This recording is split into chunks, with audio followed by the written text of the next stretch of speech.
Wel, y bore yma hoffwn i edrych gyda chi ar adnodau 22 i 31 o Pennod 17 o Llyfr yr Actau.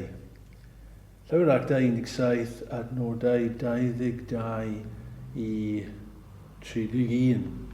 Da ddim ni ddarllen yr adnodau i gyd, ond adnodau 22-23 ddechrau yna safodd Paul yng nghanol Areopagus ac a ddywedodd, ha wir Atheniaid, mi a gwelaf chwi mhob peth yn drach choelgrefyddol, Canys wrth ddyfod heibio ac edrych ar eich defosiynau mi a gefais allor yn yr hon yr ysgrifenasid i'r Duw NID ADWAENIR.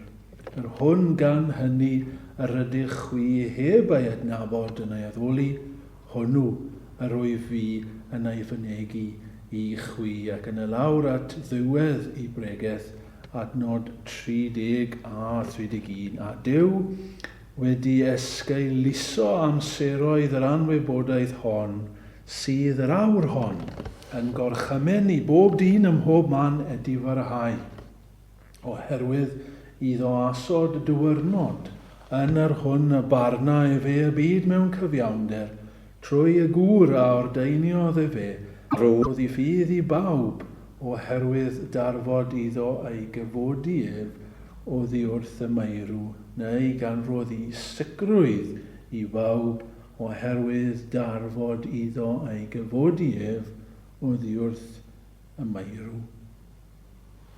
Wel, yr wythnos diwetha, buon ni'n edrych gyda'n gilydd ar bregaeth Dafydd yn yr ail salm. Heddi, rydyn ni ar Areopagus a'r oll bobl yma yn gwrando arno fe a fe yn pregethu y geiriau hyn o'i blaen nhw.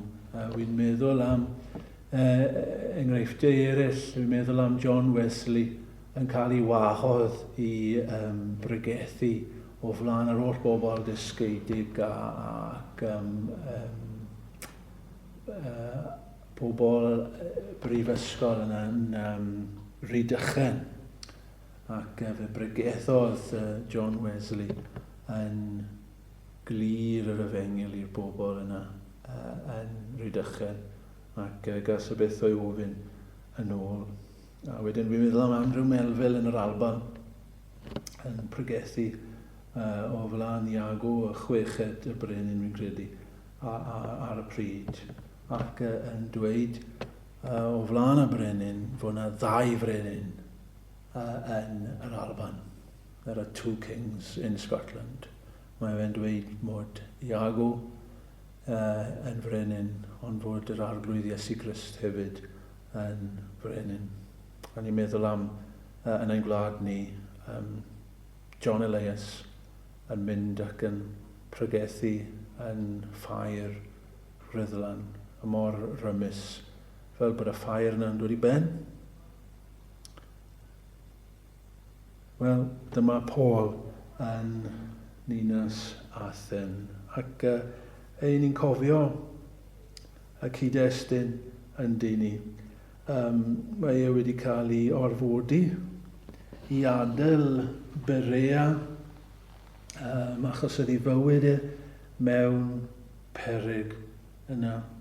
Roedd yna Iddewon ar ei ôl e ac mae'r disgyblion yn danfon Paul ymlaen ac mae e'n cyrraedd ar ben ei hun a dinas fawr Athen. Ac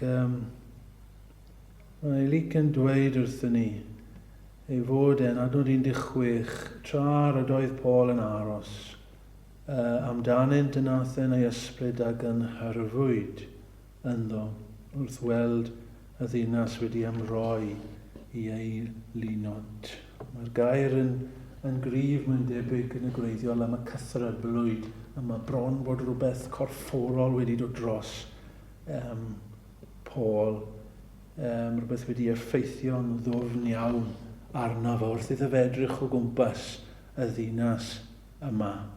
Roedd Athen wrth gwrs yn enwog am ddisg a chelfyddyd, ond dydy Paul ddim yn gweld dim o hynny, mae Paul jyst yn gweld yr eilunod o'i gwmpas a mae'n gweld tlodi'r bobl yma, eu tlodi ysbrydol nhw, mae'n gweld nhw fel pobl colledig, mae'n gweld nhw fel defaid, heb fod ganddynt fugail, a mae'n dechrau pregethu iddyn nhw.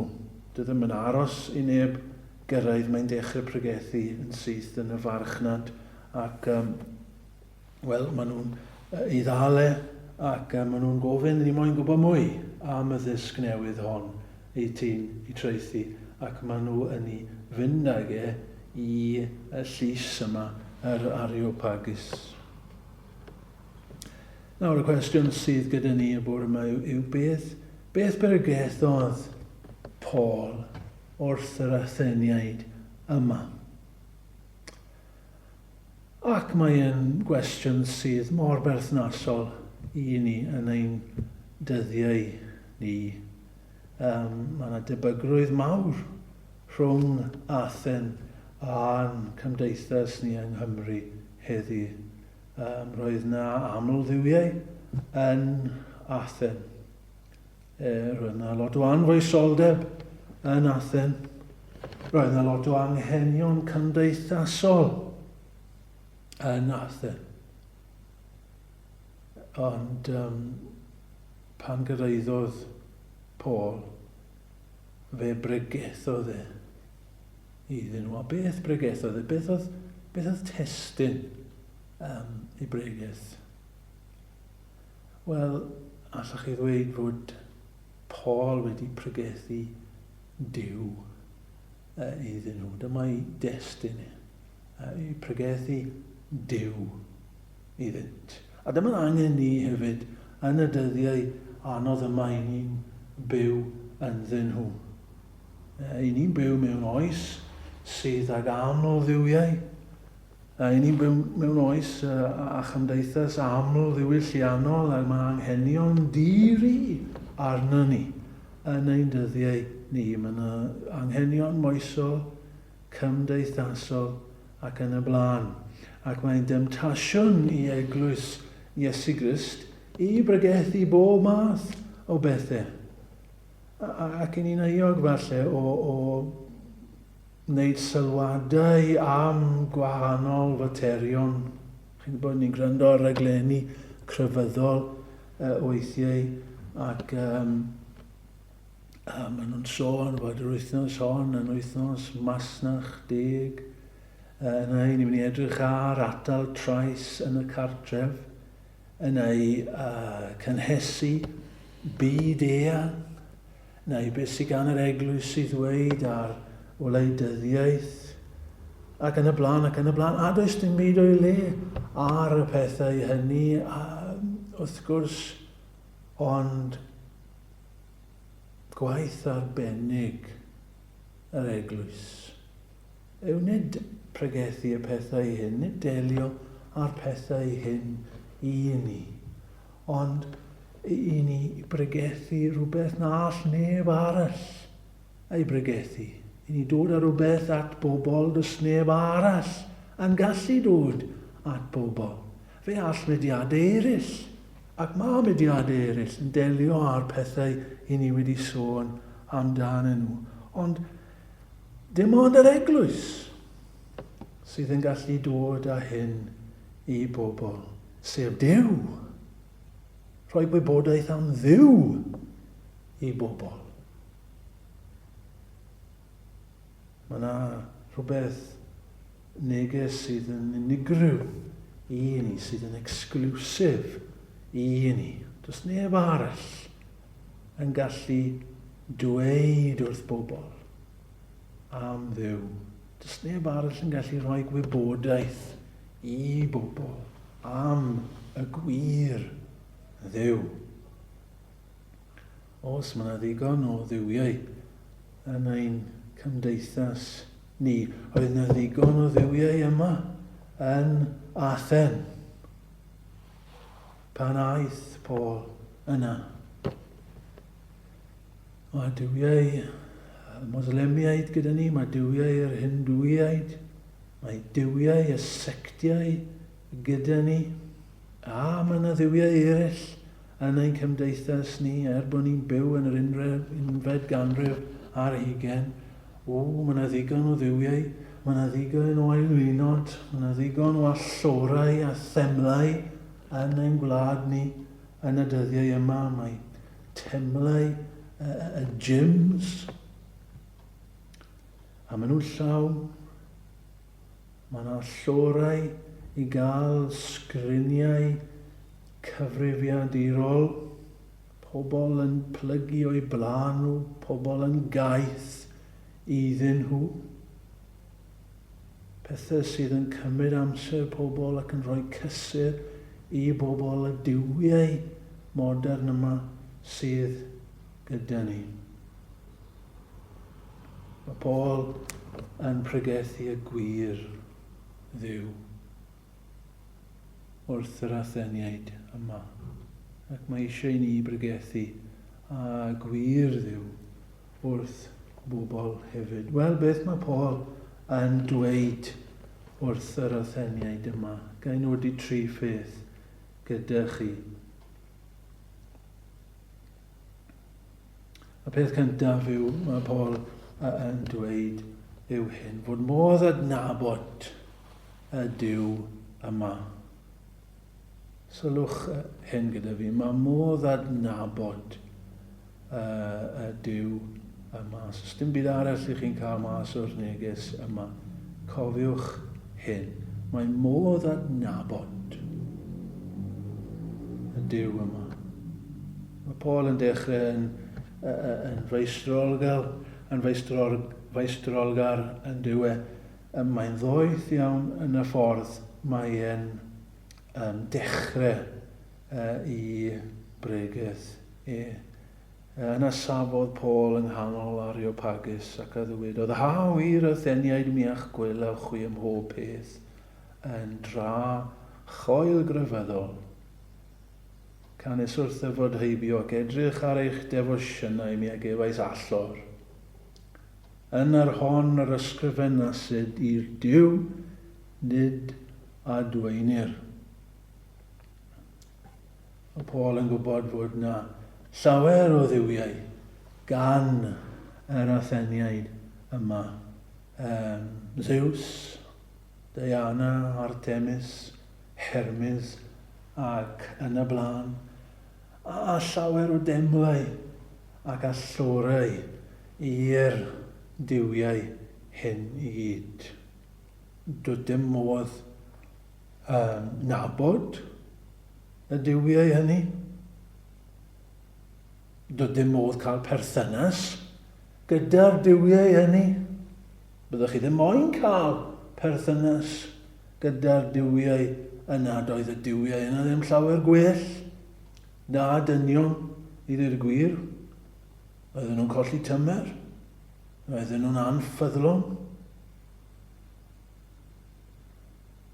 Wrth gwrs, yn y diwedd roedd y duwiau hyn yn methu, roedd dyn nhw ddim yn bodoli.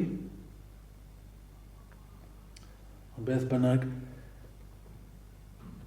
yma yng nghanol y duwiau yma a'r temlau yma i gyd, mae Paul wedi sylwi bod yna un allor a'r geiriau hyn ar yr allor yna i'r Duw nid adwaenir. I'r Duw dyn ni ddim yn adnabod.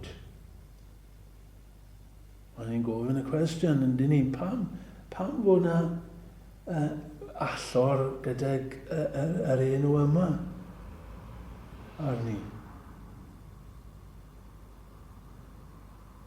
Roedd yna dduwiau gyda nhw i bob math o bethau.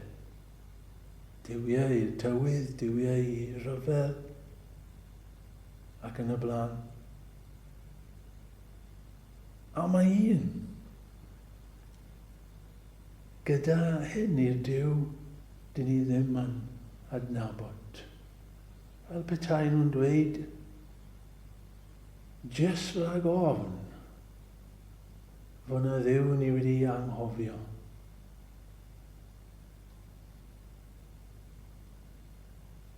Neu oedd yna rhywbeth yn ei calon tybed. Rhywbeth yn ddwfn yn ei calon. Fo na un Duw arall.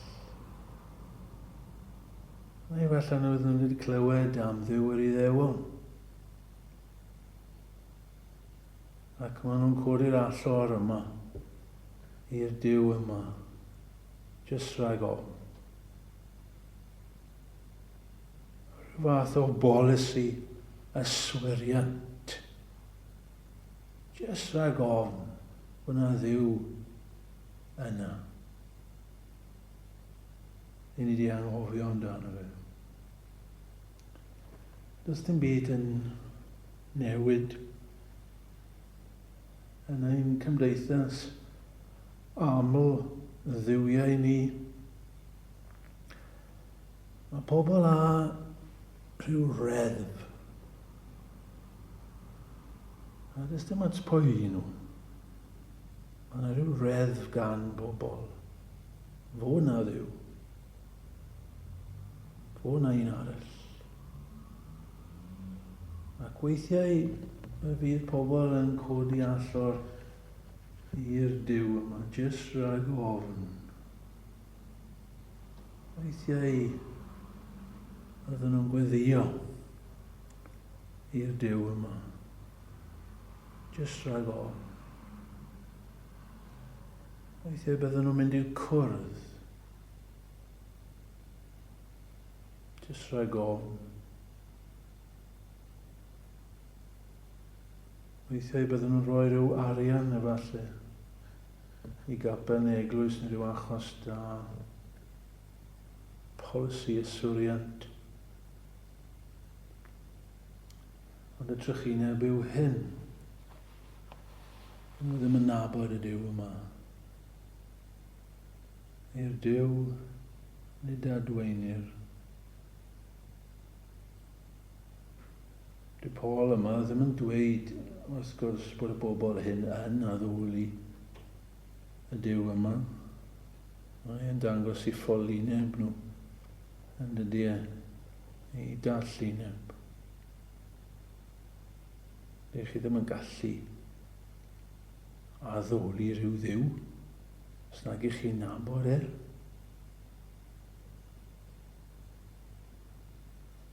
Falle fod na rhywun yma y bore yma.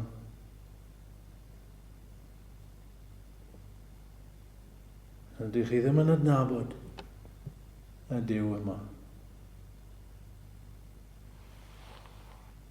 Mae Paul yn sefyll ac mae'n dweud fel hyn. Yr hwn gan hynny'r ydych chwi heb ei adnabod yn ei addoli. Hwnnw yr wy fi yn ei fynegu ei chwi. Mae rhywbeth hyfryd yn y geiriau hynny, yn does e? Mae newyddion da yn y geiriau hynny i ni. Mae Paul yn dweud, chi'n gallu nabod y Duw yna. Mae modd i chi ddod i adnabod. Wy'n mynd i gyhoeddi i chi. Wy'n mynd i gyflwyno fe i chi. Wy'n i adnabod e. Yr un i chi ddim yn adnabod. Yr un i chi'n poeni sydd yna. Yr un mae yna rhyw reddf yn eich enaid fod y Duw yna, ond ych chi ddim yn ei adnabod e. Wel, wy yn ei adnabod e, a wy'n mynd i gyflwyno fe i chi. Fel bod chi yn gallu dod i'w adnabod e hefyd. Mae modd cael perthynas gyda'r Duw yma. Y Duw a greodd pob peth. Mae'n Duw sydd yn clywed. Mae'n Dduw sydd yn gweld. Mae'n Dduw sydd yn siarad. Mae'n Dduw sydd yn cymdeithasu. Mae moyn cael cymundeb gyda ni. Mae'n Dduw sydd yn dad. Mae'n Dduw sydd yn noddfa ac yn graig ac yn dŵr. Gwndewch beth mae yr arglwydd Iesu Grist yn dweud. Hyn yw y bywyd tragweddol. I ddynt adnabod i yr unig gwir Dduw. A'r hwnna'n fonais ti, Iesu Grist. Mae Paul yn mynd ymlaen i ddisgrifio y Duw yma. Nawn ni ddim aros, nawn ni jyst restru yn syml iawn pethau am y Duw yma. Mae'n greawdwr. Does dim eisiau dim byd ar y Duw yma. Na, oedd eisiau pethau ar y Duwiau Groegaidd yna. Ond does dim eisiau dim byd ar ein Duw ni. Mae Duw ni yn fodlon, yn ddoi hun. I ddweud y gwir, ni sydd yn dibynnu arno fe. Mae'n Dduw sydd yn ein cynnal ni. Mae'n Dduw sydd yn trefnu pob peth, pob amgylchiad, pob peth sydd yn digwydd yn y byd yma. Mae'n Dduw da. A mae'n Dduw cyfiawn sydd yn mynd i ddod â barn hefyd. Dyma'r Dduw. Mae modd i adnabod. Yn ail, beth mae'r Duw yma yn ein galw ni i wneud? Beth mae'r Duw yma yn ein galw ni i wneud? Beth yw'r neges? Doedd dim neges gan dduwiau y Groegiau, duwiau'r Atheniaid yma. Does dim neges gan ein duwiau bach ni yng Nghymru yn y dyddiau hyn. Sut ni'n gallu dod i nabod? Sut ni'n gallu dod i nabod y Duw yma mae Paul yn nabod? Wel, adnod 30. A Duw wedi esgeiluso amseroedd yr anwybodaeth hon, sydd yr awron yn gorchymyn i bob dyn ym mhob man ydi farhau.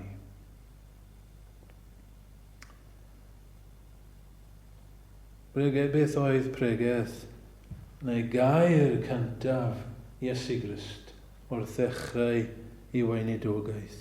Eich chi'n cofio? Ydych chi? Edifarhewch a chredwch yr Efengyl. Beth oedd ei air ola fe i'r disgyblion cyn y madael a nhw? Lyc 24 ac adnod 46 a 47 y gyfeithwyd wrthynt, felly ysgrifennwyd ac felly roedd yn rhaid i Grist dioddef a chyfodi o feirw y trydydd dydd a phregethu edifeirwch a maddeuant pechodau yn ei enw ef ymhlith yr holl genhedloedd gan ddechrau yn Jerusalem. Beth oedd i genedwri pan ddaeth i'r byd yma? Ni ddeithym i alw rhai cyfiawn ond pechaduriaid i edifeirwch. Mae Duw yn Dduw sydd yn rhoi edifeirwch i Israel. Pan ddanfonodd Iesu Grist ei ddisgyblion i bregethu, dyma oedd i neges nhw edifarhewch, Canys nesaodd teyrnas Dduw. Ac felly ymlaen hefyd gyda'r apostolion ar ôl i'r arglwydd Iesu esgyn i'r nefoedd. Beth oedd i neges nhw, a beth oedd neges Pedr ar ddydd y Pentecost? A bobl yn cael eu dwysbigo yn eu calon. Beth oedd i neges iddyn nhw? Edifarhewch. Chi'n cofio Paul yn sefyll o flaen Agrippa ac mae e'n dweud hyn. Eithir mi abriogaethais i'r rhai sydd yn Damascus yn gyntaf ac yn Jerusalem a thros holl wlad Judea ac i'r cenhedloedd ar iddynt edifarhau a dychwelyd at Dduw a gwneithir gweithredoedd addas i edifeirwch. Nid Iesu Grist wrth y bobl oedd wedi clywed am drychineb ofnadw. Oni edifarhewch, chwi a ddyfethyr oll yn yr un modd. Medda Iesu Grist, mae yna lawenydd yn y nefoedd weithiau. Pryd mae yna lawenydd yn y nefoedd? Pan mae un pechadur yn edifarhau. Mae yna fyddaiant I ddod I bobl. Sut? Trwy edifeirwch. Beth yw edifeirwch? Ga I ddarllen I chi. Yn Saesneg mae hyn, ond dyfyniad o eiriau J.A. Packer. Yn hoffi hyn, gwrandewch ar beth mae Packer yn dweud yw edifeirwch. Mae'n rhaid I ni ddeall yn does e, dyma'r neges. Mae Duw yn disgwyl yn gorchymyn I ni edifarhau, os I ni moyn perthynas, os I ni moyn adnabod Duw. Mae'n dechrau gyda edifarhau. The New Testament word for repentance means changing one's mind so that one's views, values, goals, and ways are changed, and one's whole life is lived differently. The change is radical, both inwardly and outwardly, mind and judgment, will and affections, behavior and lifestyle, motives and purposes are all involved. Repenting means starting to live a new life. Dyw ddim yn galw arno ni newid y byd. Mae Dyw yn galw arno ni I newid ein hunain. Sut mae'n nabod Dyw? Dyw Paul. Dyw a thad ein harglwydd Iesu Grist. Wel, mae'n dechrau trwy edifeirwch. Rhaid I ni edifarhau. Rhaid I ni troi. Starting to live a new life. Troi o'n heilinod ni. Troi o'n pechod. Yn aml, dyma sydd yn absennol o'n crefydd a'n pregethu ni. Rhaid I ni edifarhau. Pobl a ddyle wybod yn wyll. Mae'n rhaid iddyn nhw edifarhau. Chi'n cofio Iesu Gristau ddameg am y ddau fab. A mae'r tad yn dweud wrth y ddau I fynd I weithio yn y wynllan. A mae un yn dweud na. Ond ychydig wedyn aedd yn edifar ganddo ac mae e'n mynd. Ond mae'r ail fab yn dweud iawn, fe af. Ond dydy e ddim yn gwrando. Dyw e ddim yn mynd. Oes na bechod yn ein bywyd ni. Oes na eilyn. Mae Dyw yn galw arno ni edifarhau. Ac I ddychwelyd I droi at Dduw. Yn drydydd ac yn olaf heddi. Sut allwn ni gael sicrwydd o'r pethau hyn? Pam ddylen ni edifarhau? Sut allwn ni gael sicrwydd y bore yma yn bod modd nabod y Duw yma?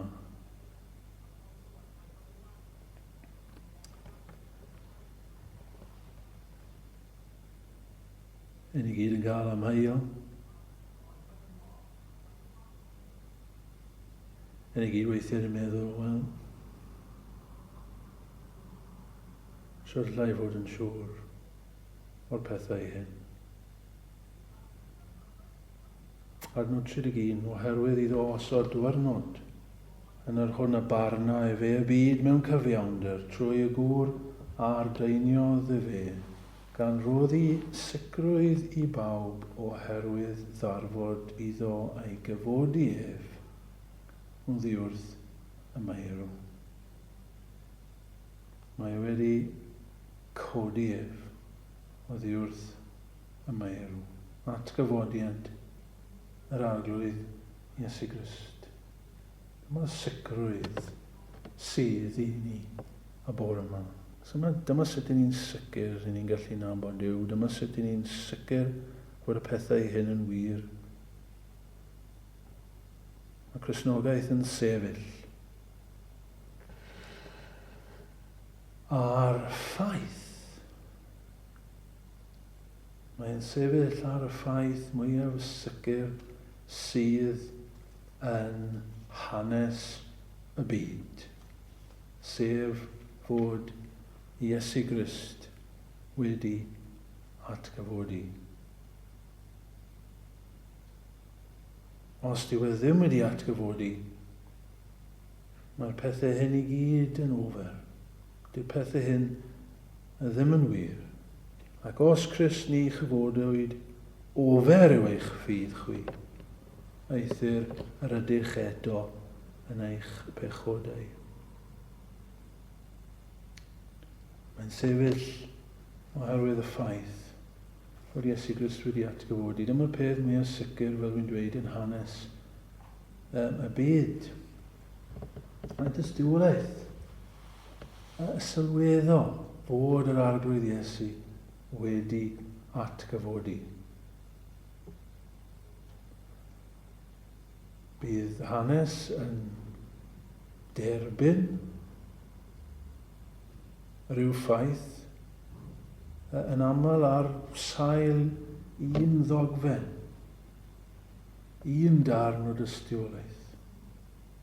Wel, mae'r dystiolaeth ar gyfer yr atgyfodiad yn niferus.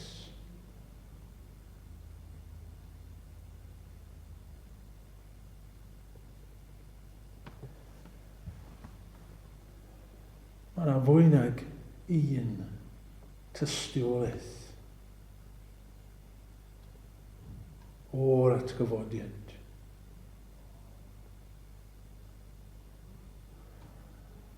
Chywod, dyn ni'n gwrando a dy raglenni teledu hyn ac chi'n clywed pobl yn dweud, wel, i ni'n gwybod fod hyn wedi digwydd. A ni'n gwybod bod hyn wedi digwydd. A ni'n gwybod bod hyn wedi digwydd 17.5 miliwn o flynyddoedd yn ôl. A mae pobl yn derbyn hyn. A pobl yn derbyn hanes o sail un ddogfen. Wel, mae'r atgyfodiad wedi seilio'r sawl peth. Mae llawer o bobl dros canrifoedd wedi ceisio datbrofi yr atgyfodiad. Ond maen nhw wedi methu, maen nhw wedi dod i'r casgliad gwrthwyneb. Maen nhw wedi dod i'r casgliad bod e'n wir oherwydd y dystiolaeth ac wedi dod yn Gristnogion trwy hynny. Beth yw'r ffeithiau? Beth yw'r dystiolaeth i ni? Wel, oedd Iesu Grist wedi byw. Ni ddim yn gallu gwadu hynny. Fe fi e fyw, roedd e'n berson. Fe ddywedodd e tra ar y ddeiar y byddai e farw, a fe ddywedodd e hefyd y byddai fe yn atgyfodi. Ystriwiwch y deml hon ac mi ai codaf mewn trydiau. Ac oedd ei elynion e yn cofio hyn. A fe fi e farw. Fe fi e farw. Oedd yr Rufeinwyr yn arbenigwyr ar ladd pobl. Oedden nhw'n torri coesau, chi'n cofio, ond oedd dim rhaid torri coesau ar arglwydd Iesu Grist. Roedd pegell yn ei ochr a fe ddath y gwaed a dŵr. O'n nhw'n gwybod bod e'n farw. Fe ddod wedi mewn bedd, ond yn gynnar iawn. Fe daeth y sôn i fod e wedi atgyfodi. A mae'n lenyddiaeth i gael llenyddiaeth cynnar sydd yn sôn am hyn. A dyma'n union beth doedd i elynion y ddim moyn. Doedd yr Rufeinwyr ddim moyn hyn, doedd yr Iddewon y ddim moyn hyn. Ond o fewn rai blynyddoedd, roedd y newyddion wedi lledaenu fod y dyn yma wedi atgyfodi. Nawr, beth oedd y peth hawsaf? Beth oedd y peth rwyddaf i'r bobl oedd yn elynion i'r Cristnogion newydd yma i wneud mwyn tawelu hyn? Wel, dangos y corff. Cyflwyno corff Iesu Grist. A bydde hynny yn tawelu y newyddion yma. Ond doedd neb yn gallu cyflwyno y corff. Does dim tystiolaeth o neb yn cyflwyno corff. Ble mae y corff?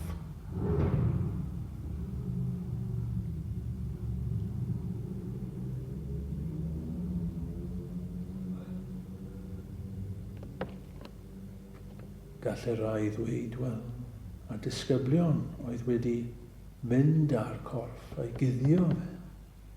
Ond dydy hynny ddim yn resymol o gwbl. Chydig bach oedden nhw ran nifer, roedden nhw wedi ofni, doedd neb yn disgwyl i Iesu Grist atgyfodi. Felly beth bydde y pwynt i wneud hynny?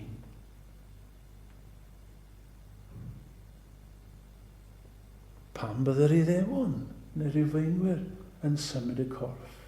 Doedd ddim o fantais iddyn nhw o gwbl.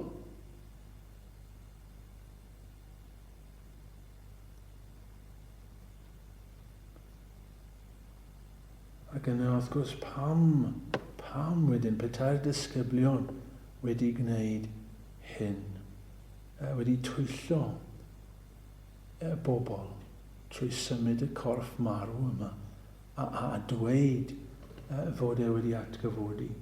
Twyll fydde hynny, a dyma'r twyll mwyaf sydd wedi bod, ond a fydden nhw wedi marw, rhoi bywyd dros dwyll, a fydde'r twyll yma wedi i troi nhw, a bydden nhw'n bolon marw dros y peth. Na, mae'r peth yn ffôl i feddwl.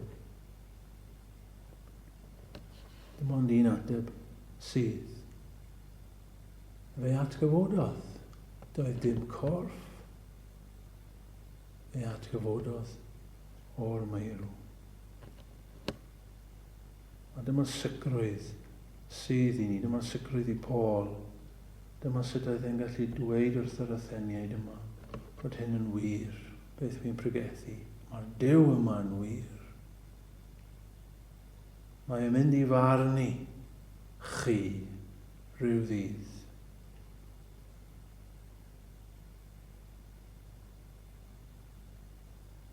Mae'n rhaid i chi ydi farhau. Yn sicrwydd o hynny, mae wedi atgyfodi i fab. Bydde'r sicrwydd yna, bydde'r ffeithiau yma achosi ninnau i ydi farhau ac i'w geisio fe, fel ein bod ni hefyd yn ei adnabod e.